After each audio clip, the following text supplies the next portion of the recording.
subscribe.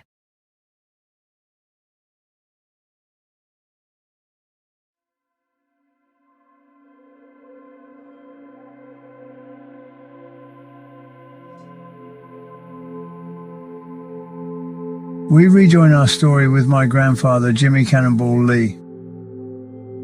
Apart from being known all over as a fighting man, Jimmy was a well-known variety entertainer. Variety was very popular in the days before television. The acts were unsophisticated, if not amateurish, but if the customers enjoyed it, that was all that mattered. Jimmy's act was a mixture of strongman, acrobat, daredevil, singer, and dancer. This wasn't just a Saturday night pub turn, but something worth being paid for in theatres all over the place. He'd start off his act with a bit of nimble tap dancing, follow this with a song or a comical monologue. Then he would have a brazier of hot coals brought on stage. Placing a poker into the coals, he'd sing another song to stretch out the anticipation of the audience, who all knew what was coming. Then, with a drum roll from the pits, the white-hot poker would be pulled out with a flourish, and rolling his eyes and hamming it up, he'd lick the poker as if it was an ice cream to great applause. For his finale, he signalled for bottles and other props to be brought on, and a ripple would go through the crowd because this was what he was famous for. This part of the act was always worth seeing, no matter how many times it had been seen before. First a barrel would be put down, next to it a tall stepladder, and leading up to them a double line of bottles placed neck down. Another drum roll, more showman's banter, and starting from a headstand, Jimmy would walk on his hands down the line. He'd keep hold of the last two bottles, then, without pausing, climb the ladder balanced on their necks. At the top, he'd do a somersault and land feet first into the barrel to deafening applause. Uncle Joe told me that his dad would often practice that act by jumping out of the upstairs window of the rooms where they lived in Kelday Road. Although he had a standing bet of £50 for anyone who could repeat this trick, he never had to pay it out, which was just as well, for most of the time the Lees didn't have 2 half-pennies to rub together. It's strange to think he might very well have been on the same bill as turns like Dan Leno, Little Tish and Marie Lloyd, for they all performed in the same theatres as him. Unlike today, though, where people go to the theatre and sit quietly until the end, and then they applaud. In music halls such as the Paragon on Mile End Road, the Variety on Pitfield Street, and the Pavilion at the Whitechapel Road end of Valence Road, the audience were in charge. If the act was to their liking, they would bring the house down with cheers and shouts. If not, they would shower the stage with overripe oranges, or demand the curtain was dropped on the hapless performer.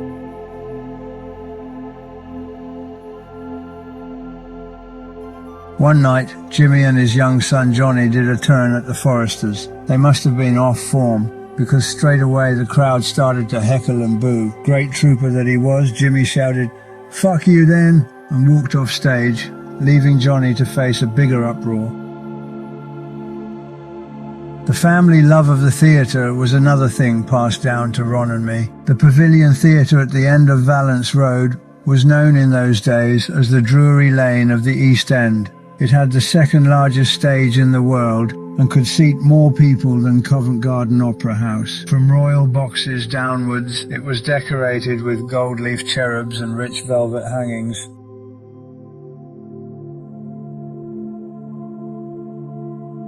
Yet in 1940, when Ron, myself and a few other friends discovered this magical place, it was boarded up, filthy and disused. What a place though. We'd squeeze through a broken panel round the back, creep laughing and giggling through the darkness under the stage, climb a flight of wooden stairs, then out into the auditorium.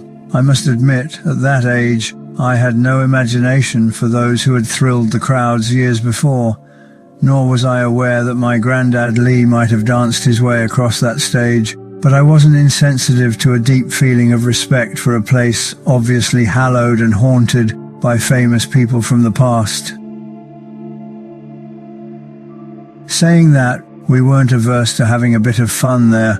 We would raise and lower the velvet curtains, rummage through discarded stage clothes that were strewn about, and if we found a feathered hat or striking dress coat, we'd put them on and strut about the stage pretending to be actors. My favourite spot was the royal box. I would sit there for ages thinking the King of England sat in this seat, bearing in mind that we were only about 7 years old the first time we entered the theatre.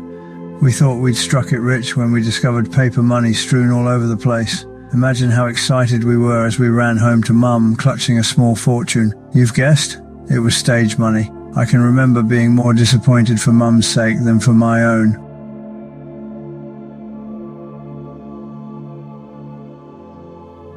As an adult, I took my wife Frances to all the best theatres in London and eventually to La Scala in Milan, but as rich and exciting as they were, none ever filled me with the same emotions as I felt back in the pavilion as a child. I can honestly say that experience and Grandad Lee's influence inspired in me a long-lasting love of the stage, actors and all forms of entertainment. Another place we entered illegally and had great fun in was the backyard of an army surplus store in Dunbridge Road. We called the place Ginger's, and once we'd clambered over the back wall, it was like entering Aladdin's cave. Everything imaginable that had been needed by the army during and after the First World War was piled up in sheds and under tarpaulins. What we could lift, we pinched. I remember in one shed there were hundreds of real machine guns. In hindsight, they would have come in handy later in our lives, but we left them there and instead returned time after time to steal bundles of cigarette papers. Years of damp had welded them together into solid blocks, and we found they made great missiles when we went on raids against other kids. I can still conjure up the smell of those wartime relics.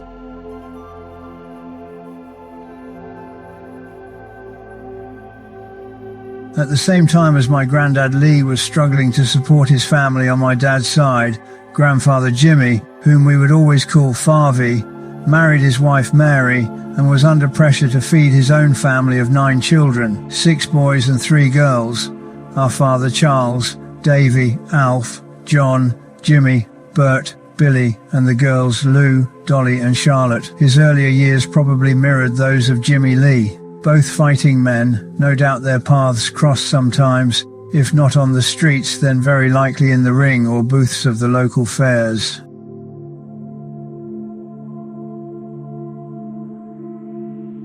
Jim Kray had the gypsy's gift of turning 4pence into a shilling, using nothing but his silver tongue and street cunning, an asset my father would inherit and improve on. Leaving behind the hard graft and long hours of horse dealing, he went into the business of buying and selling second-hand clothes, which was then known as wardrobe dealing. Anyone with bottle and as little as a 10-bob note could start up in this game. He would study the local paper or pick up on local knowledge as to who had died in the last week. Then he'd be straight round to the family house, offer his condolences and tell them he was just passing, and wondered if they had any clothes to get rid of, which of course they had. This wasn't preying on bereaved widows and widowers, as in those days people treated death with more realism and acceptance. They had no use for the clothes, so why not turn them into silver? Only snag was, he would tell them that suits and dresses from someone who has passed on are very difficult to sell. Nobody wants them, so will 5 bob be all right? This logic could be understood by anyone, so more often than not the offer was accepted. Many times he must have left those front doors clicking his heels together because a tidy suit could fetch 7 shillings and 6pence on its own. Unlike most of the dealers who might travel as far as Brighton or Essex, Jim preferred to stay nearer home. Just after the First World War, council estates were springing up all over the place, and these became his hunting ground. Fewer travelling expenses, more profit. Most of the people on these estates were setting up home for the first time, so he hit on the idea of, instead of bartering with cash, he'd offer china. Being in the know, he could probably buy a set for half a crown, or at the most 3 shillings and 6pence, plain white with a nice gold rim or the ever-popular blue and white willow pattern.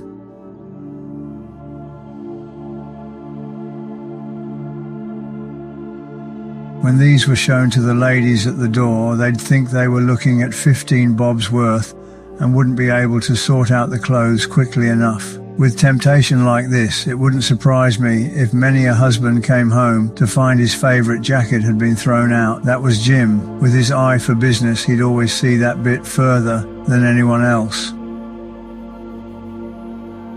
Eventually, he would find that his eldest son, my father, had an aptitude for buying that surpassed his own, so while he set up and sold from a little shop in Brick Lane, he could confidently leave the buying to him. On my mother's side, the family fortune changed suddenly with the death of her grandfather. He'd made a good living with his butcher's shop in Smithfield, so there was a nice windfall for his sons and daughters, or should have been. One of my great aunts had married a man who, in the family language, had a bit of a headpiece on him, meaning he was clever. They lived in a posh part of Epsom, in a place called Ewell. For some reason, this son-in-law became executor of the old man's will, but instead of just dealing with the ins and outs of the paperwork and then handing over the money, he kept it in a sort of trust. When any of the family wanted a bit of cash, they would have to go and see him and have it recorded in a book before receiving it.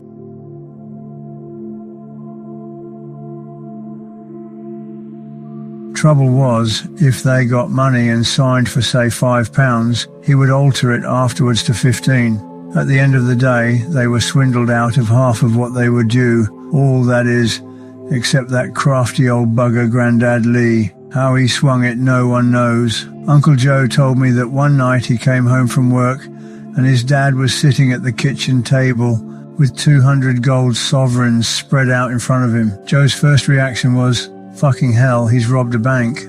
But he was relieved to learn that the old man had just been to Epsom to pick up me legacy. I tend to think that he swung the executor around his head until he paid up. But however he got the money, he was now ready and financially able to open Lee's fish shop.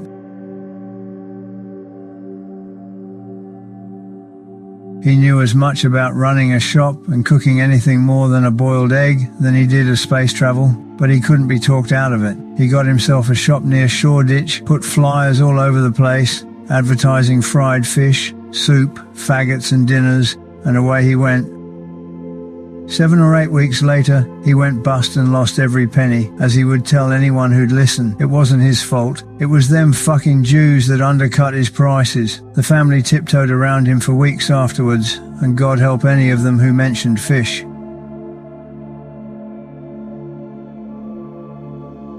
It's been said that his family were frightened of him and wouldn't dare lift a fork while he was still carving the joint. But that was the way of fathers in those days. They demanded respect, and it was given without any thought of argument. Tough, or as strict as he was, he never raised a hand either to his wife or to his children. East End men had a lot of vanity, which never embarrassed them in the least, and he was no exception.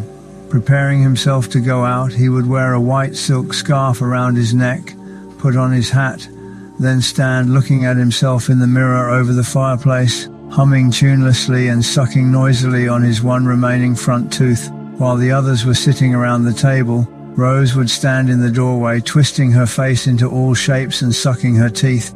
Hearing the giggles and spotting her in the mirror, he'd say, "That's it, go on girl, take the piss if you ain't got nothing better to do."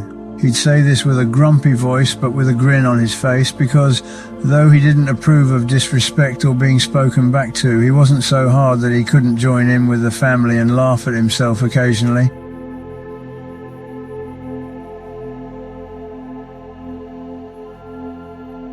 He couldn't always see the funny side of a joke. A pal of his called Bill, an old-time boxer and fighter, got himself a job driving a horse-drawn hearse for a local undertaker.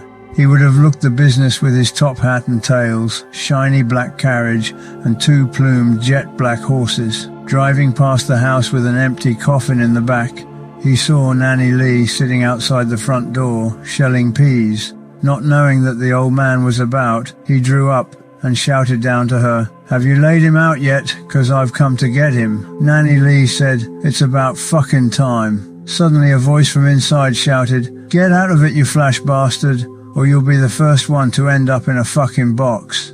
As big as he was, old Bill nearly fell off the hearse with shock and took off pretty quick. The family laughed about that for years after.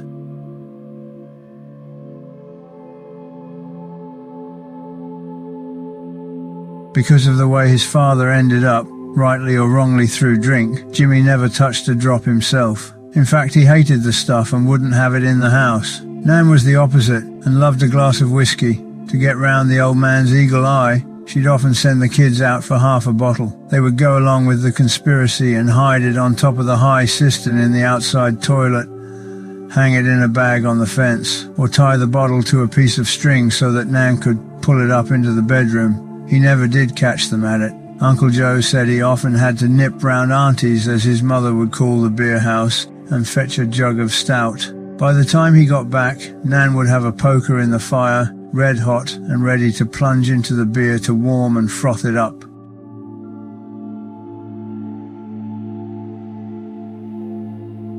When Grandad worked for Miles and Hyams, they sent him to Lancashire to collect a lorry. As it was brand new, it had to be brought down to London to have a cab fitted by specialists in that line of work. It was in the middle of winter, freezing cold, and he had to drive 200 miles with no protection from the elements. He was so cold when he arrived back at Spitalfields that he had to be carried into the office. The governor of the firm said, "There you go, Jim," and stuck his wages into his top pocket and made him drink a glass of whiskey to warm him back up. On his way home, Grandad collapsed, dead drunk on the cobbles, and lay there for over an hour until a copper picked him up.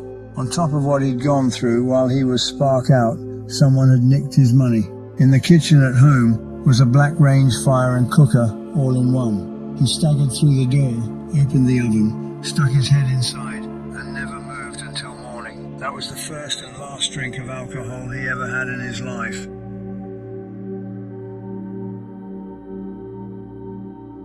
Like most East End men, Grandad Lee had a jealous streak in him. One afternoon, Nan took young John to the pictures to see a heartthrob of the day, Milton Searles, a screen tough guy. On the way home, she got some fish and chips for Jimmy's tea and put them in the oven. When he got home from work, she was sitting at the table with a glass of beer in front of her. That wasn't a problem, as he didn't class beer as a strong drink. What upset him was her going on and on about the film. Wasn't he good looking? Wasn't he strong? In the end, he jumped up, grabbed the beer, and threw it out of the open front door. Milton Searles, I'm fed up hearing about him.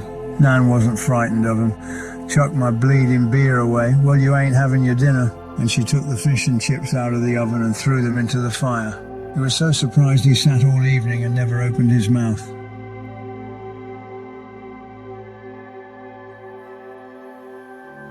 The Lee family then moved on to Valence Road. They were growing up, and my Uncle Joe, being the eldest, was the first one who went out to work. His schooling, more than the others, had suffered because of all the moving they did when he was little. He didn't start school until he was 12, and that wasn't to last long, because with money needed at home, he had to leave and get a job. His first job as a groom and horseminder was short-lived. During an argument with one of the men, Joe, being a chip off the old block, knocked him out cold. The man was carted off to the London hospital, and Joe was laid off. A few other jobs followed. Then he joined his father as a stoker on a big steam traction engine he was driving at the time for a haulage firm in Stepney. While Grandad Lee drove, Joe would shovel coal into the furnace that created the steam to drive the engine. It was also his responsibility to load up the coal back at the depot. If the lumps of coal were too small, it would cause a blow-through, so on his father's instructions, young Joe always filled up with the largest pieces until the manager complained, telling him to take what came, dust and all. This must have been one of the few times that Jimmy didn't upend somebody for speaking out of turn. All he did was tell the manager where to stick his engine, called Joe over, and they both walked out. Straight away, they got a similar job with Samuels over the river. Joe soon picked up the skills needed to keep a big steam engine going, and though he wasn't supposed to, he drove it with his father looking over his shoulder. Then one day, his father told him that he'd have to go to work on his own, as he had a bit of business to do. He said, "Any questions? Just showed him my license." Joe filled up with coal and water and set off for Lewisham to deliver his load. What he didn't know was that a few days previously, his father must have run into something and bent the steering rods, leaving the front wheels with a mind of their own. He managed to get as far as Blackheath before they seized up altogether, so he got towed into a yard and went home. As Uncle Joe told me once, It might still be sitting there because his dad had laughed and said fuck them, it was a rotten job anyway, and we ain't going back.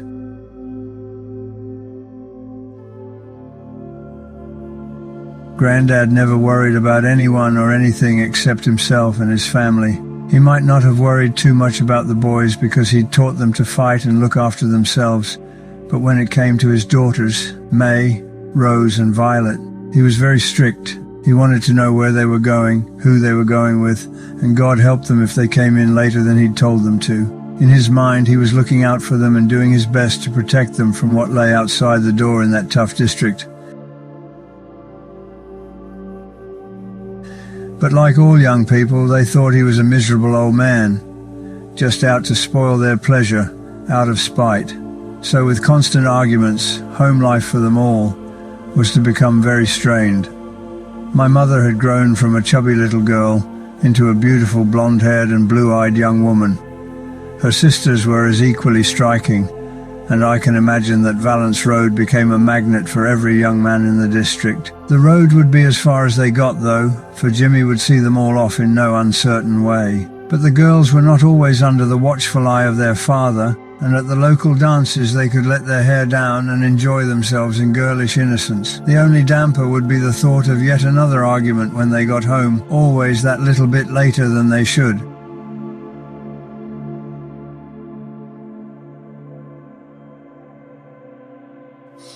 My mother couldn't have known how drastically her life was going to change the night she set off to a dance in Mare Street in Hackney, where one of the young men stood out from all the others. Smartly suited, dark hair, slicked back in the style of the day, and with highly polished shoes, his gypsy-like good looks must have set hearts racing all round the hall. But when the band struck up, it was Violet he politely asked for a dance, and it was Violet that Charles Kray would see safely home that night, though she would make sure he didn't walk as far as her front door.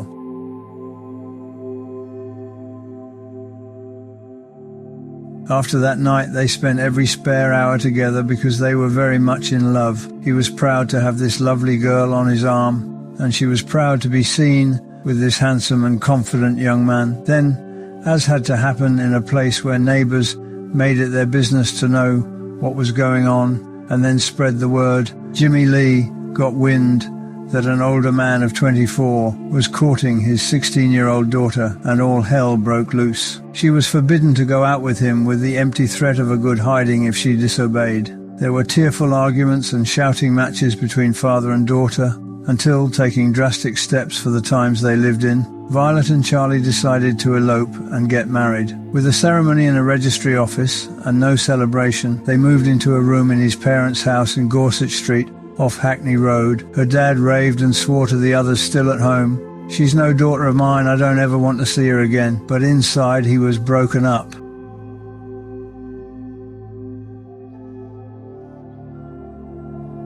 Months after, when he had cooled down, he said to his son Joe, "Come on, let's go and get our Violi back." When they got there, they could hear loud music from a party that was going on. It took a few knocks before someone they didn't know opened the door and asked them what they wanted. Very politely, Jimmy said, "Could you send my girl Violi out? I want to have a word with her." "She's not here, mate," the person said. Just then, a voice from inside shouted, "Who is it?" The bloke said, "Violet's father, he wants to speak to her." Back came the answer, "Well, tell him to fuck off out of it," and the door was slammed shut in their faces. Jimmy went mad. Fucking bastards talking to me like that, all the time kicking the door until his son persuaded him to leave it and come away. He walked home terribly hurt, as though his own daughter had told him to F off. But the row had nothing to do with her. She had been upstairs, too frightened to come down.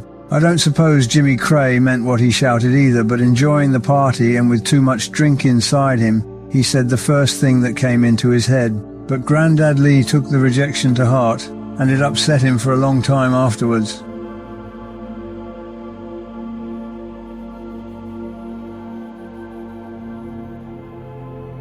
My mother wasn't shunned by the rest of the family, though. May and Rose often dropped in to see her and bring her up to date on what had been happening, and when her mum called to see her, she always left a few eggs or a bit of meat to help out. Not that Mum and Dad needed helping out, because business was good at that time.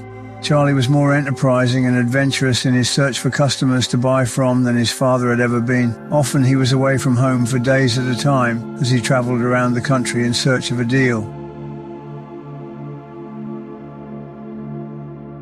A year after they were married, my brother Charlie was born, and in a way, his arrival was to slowly heal the upset between Violet and her father. This didn't happen straight away, but gradually. But with a word here and a word there, and a few passed-on messages, they eventually began talking again. Things were looking up for all of them, but even better still, with young Charlie less than a year old, Mum found she was pregnant again. The firstborn had been a boy. That's how tradition said it should be. That one was for the father. The second, which with a woman's intuition she knew would be a girl, was for her to dress up in pretty clothes and to be close to, as only a mother and daughter can. Sadly, the baby came prematurely. Leaving Violet on her own, someone rushed to fetch the doctor, but by the time they returned, the baby was dead.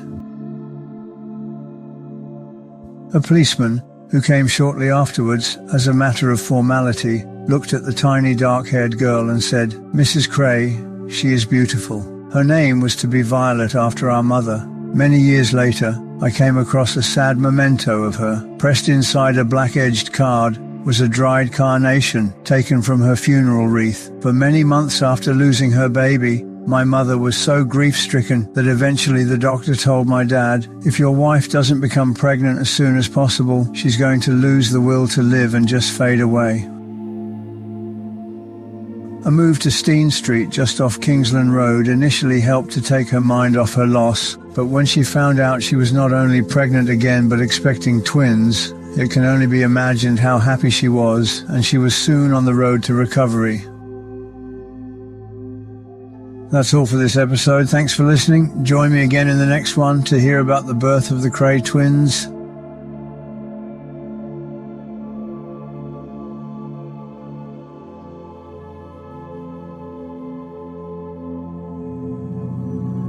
Thank you for watching. If you enjoyed the video, please join our Facebook group. It's called Krays Crime Lords of London. We're a friendly moderated group with over 1,000 Kray and other celebrated gangster videos available for view. There's also thousands of images in the photos sections. The link for the group is in the YouTube description section. I hope we see you